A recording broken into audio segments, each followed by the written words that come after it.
अस्सलाम वालेकुम दोस्तों, कैसे हैं आप सब। आज आपको मरियम सुनाएंगी एक हज का बहुत ही खूबसूरत वाक़या। लब्बैक अल्लाहुम्मा लब्बैक। बिस्मिल्लाहिर्रहमानिर्रहीम। दोस्तों, आज का बयान कबूलियत हज का एक बहुत ही अजीबोगरीब वाक़या जो पेश आया है उसके मुतल्लक़ है।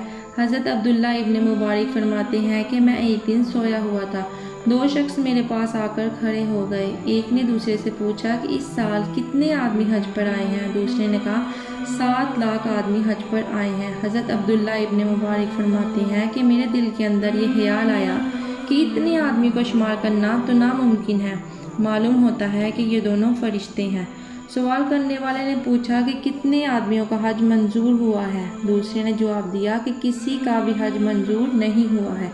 फिर इसने पूछा कि कितने आदमी बख्शे गए हैं। जवाब मिला कि सारे के सारे ही बख्श दिए गए हैं। सवाल करने वाले ने फिर सवाल किया कि हज किसी का मंजूर नहीं हुआ और बख्शे सारे गए हैं, तो ये किस तरह मुमकिन हुआ। दूसरे फरिश्ते ने कहा कि सिर्फ एक आदमी का हज मंजूर हुआ है जो हज करने के लिए हाजिर भी नहीं हुआ था। फिर सवाल करने वाले ने किया कि ये लोग किसके तुफैल बख्शे गए हैं, तो इसने जवाब दिया कि उसी आदमी के तुफैल जिसका नाम अली इब्ने तल्क है। उसी के तुफैल अल्लाह रब्बुल इज़्ज़त सारे आदमियों का हज भी कबूल कर लिया और सारे आदमियों को बख्श भी दिया।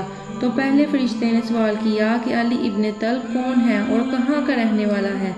दूसरे ने जवाब दिया कि दमश्क में फ़लाँ मोहल्ले का रहने वाला है और मोचियों का काम करता है।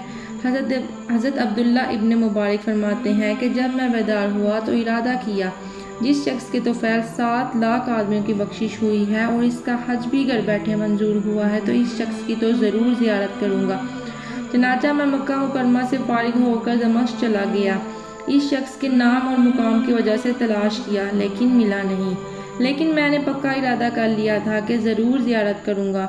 बहुत से दिन वहाँ उसकी तलाश में गुजारे। बिलाहिर एक रोज़ वहाँ पहुँच ही गया। एक शख्स मोचियों का काम कर रहा था, इसके पास गया, उसका नाम पूछा तो उसने कहा अली इब्ने तल्क। मैं वहीं उसके पास बैठ गया। उसे कहा कि मैं आपकी तलाश में रहा हूँ, बड़ी मुद्दत के बाद आपसे मुलाकात नसीब हुई है। मैंने उससे पूछा कि इस साल आप हज पर तशरीफ़ ले गए थे या नहीं, तो उन्होंने जवाब दिया, लेकिन नहायत हसरत भरी आवाज़ में, बल्कि आंखों से पानी आंसू की शक्ल में भर आया और कहने लगे इस साल हज पर नहीं जा सका। मैंने सबब पूछा तो उन्होंने बताया कोई उज़्र था। मैंने इसरार किया वही उज़्र तो पूछना चाहता हूँ कि किस लिए हज पर नहीं गए। उस मोची ने जवाब दिया कि मैंने हज की तैयारी की हुई थी, सामान वगैरह बांधा हुआ था, मेरे घर में बच्चा पैदा होने वाला था। तो मेरे यहाँ पहले कोई औलाद नहीं थी, अल्लाह ताला के फजलो करम की उम्मीद थी। जब अहलिया को तकलीफ़ हुई तो उन्होंने कहा इस वक्त मेरा दिल गोश्त खाने को चाह रहा है। मैंने सोचा कि बाज़ार से लाना और पकाना, इसमें देर हो जाएगी। घर वालों ने बताया कि मुझे मालूम होता है कि शायद पड़ोसियों के यहाँ गोश्त पका है। मैंने वहाँ जाकर पूछा तो उन्होंने बताया कि जी हाँ, गोश्त हमने पकाया है। मैंने थोड़ा सा सालन मांगा तो उन्होंने जवाब दिया कि तुम अमीर आदमी हो, हमने भूख की वजह से हराम गोश्त पकाया है। ये गोश्त मस्कीन और गरीब पर तो जायज़ है, लेकिन तुम पर नहीं। हमने अपने बाल बच्चों की इस्तराबी और भूख की शिद्दत देखी और बाहर एक गधा मरा पड़ा था, इससे गोश्त काट लिया। तेरे लिए तो वो हराम है, तुझे किस तरह से दे दें। ये सुनकर मुझे बहुत अफसोस हुआ। वापस घर आया, जितना सामान हज का बांध रखा था सारे का सारा उठाकर अपने इन पड़ोसियों को दे दिया और माफ़ी का तलबगार हुआ कि गुज़श्ता हालात मेरी बेखबरी और नावाक़फ़ियत के आलम में हुए हैं।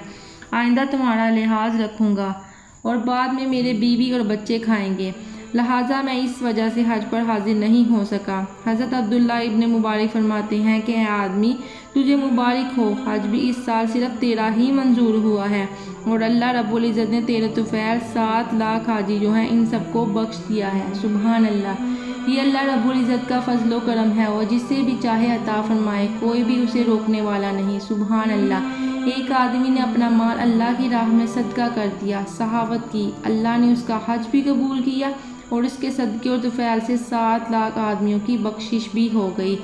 अल्लाह रब्बुल इज़्ज़त हमें भी नेकी करने की तौफ़ीक़ अता फ़रमाए और बुराइयों से महफूज रखे। आमीन।